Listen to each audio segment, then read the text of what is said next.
नहीं पड़ेगी एनआरसी की जरूरत। एनआरसी के बिना भागेंगे घुसपैठिए। पीएम मोदी करेंगे ऐसा क्या बड़ा, घुसपैठ की समस्या से मिल जाएगी मुक्ति। देखिए सिर्फ धर्म ज्ञान पर। की सुरक्षा बहुत बड़े खतरे में आ चुकी है। मेरी एक पीआईएल चल रही है सुप्रीम कोर्ट में। 2017 मैंने पीआईएल फाइल किया था, तब कहा था कि 5 करोड़ बांग्लादेशी आ चुके हैं, 5 करोड़ घुसपैठिए 2017 में आ चुके थे। मैंने एफिडेविट पे राज्यवार इसका आंकड़ा दिया था। अब तो उनकी संख्या 5.5 करोड़ हो चुकी है। जानते हैं, घुसपैठिए बॉर्डर पे 2000 रुपए देके अंदर आते हैं, कॉमन सर्विस सेंटर पे जाके 2000 में आधार बनवा लेते हैं। जब एक डॉक्यूमेंट बना, दलाल को पकड़ते हैं 2000 रुपए में राशन कार्ड। 2 डॉक्यूमेंट बना, दलाल को पकड़ते हैं 2 से 3 हजार रुपए में बर्थ सर्टिफिकेट। 3 डॉक्यूमेंट बन गया, दलाल को पकड़ते हैं 2 से 3 हजार रुपए में डोमिसाइल सर्टिफिकेट। 4 डॉक्यूमेंट बन गया, दलाल को पकड़ते हैं आरटीओ ऑफिस का ड्राइविंग लाइसेंस।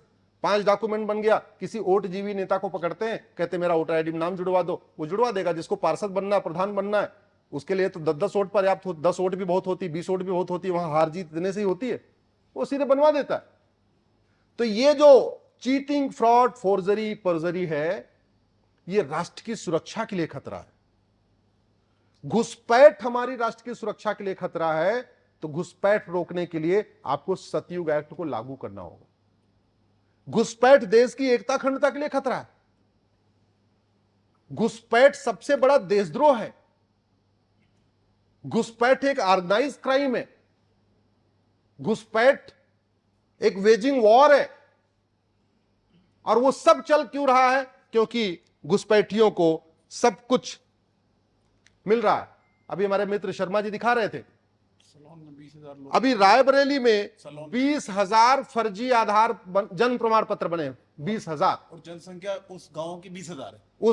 उस गांव की जनसंख्या 20,000 है और 20,000 फर्जी अलग से बर्थ सर्टिफिकेट बन गए। अभी कुछ दिन पहले राजस्थान की एक घटना आई है कि बॉर्डर पे 20,000 फर्जी आधार बन गए। वो राजस्थान सरकार ने केंद्र सरकार को चिट्ठी लिखी है कि आप इसकी सीबीआई जांच करो। मेरा यह मानना है, prevention is better than cure. जब व्यक्ति अंदर आ गया, फिर उसको ढूंढना, पकड़ना, जेल में डालना, फिर उसका मुकदमा डिसाइड ही नहीं होगा जब तक कानून नहीं बदला जाएगा। ये रिएक्टिव मेथड खत्म करना चाहिए, प्रोएक्टिव लाना चाहिए। होना यह चाहिए कि पूरी दुनिया को पता होना चाहिए कि भारत के अंदर अवैध रूप से घुसना यानी 20 साल के लिए जेल, यह पता होना चाहिए। हमारे यहां क्या है, 1946 का फॉरेनर एक्ट चल रहा है, उसमें मैक्सिमम 3 साल की सजा है, मिनिमम कितना लिखा ही नहीं है। इसका मतलब जज साहब की मर्जी है, वो बांग्लादेशी घुसपैठियों को 6 महीने की सजा दे दे, 9 महीने की दे दे, 1 साल की दे, मैक्सिमम 3 साल दे सकते हैं, क्योंकि 1946 का फॉरेनर एक्ट उससे ज्यादा अलाउ नहीं करता। और सजा तो तब देंगे ना जब उसने जो 8-9 डॉक्यूमेंट बनवा रखा है उस पर कुछ कार्रवाई हो। वो तो 8 डॉक्यूमेंट बनवा लिया, अभी मुंबई में पकड़े गए, उनके पास सारे डॉक्यूमेंट थे, पासपोर्ट तक था उनके पास, सारे डॉक्यूमेंट थे उनके पास। अगर कम से कम हम फर्जरी को हम गंभीर अपराध घोषित कर दें, फर्जी डॉक्यूमेंट बनाने को गंभीर अपराध घोषित कर दें, एक एक डॉक्यूमेंट के ऊपर 5-5 साल की सजा शुरू कर दें, तो एक घुसपैठिया पकड़ा जाएगा, उसके पास 5 डॉक्यूमेंट मिलेंगे, तो 25 साल की सजा तो ऐसे ही हो जाएगी उसकी। और 5 साल अवैध घुसने की हो गई तो 30 साल की हो गई। तब तो खौफ पैदा होगा, तब तो घुसपैठिए, और फिर एनआरसी की जरूरत ही नहीं पड़ेगी।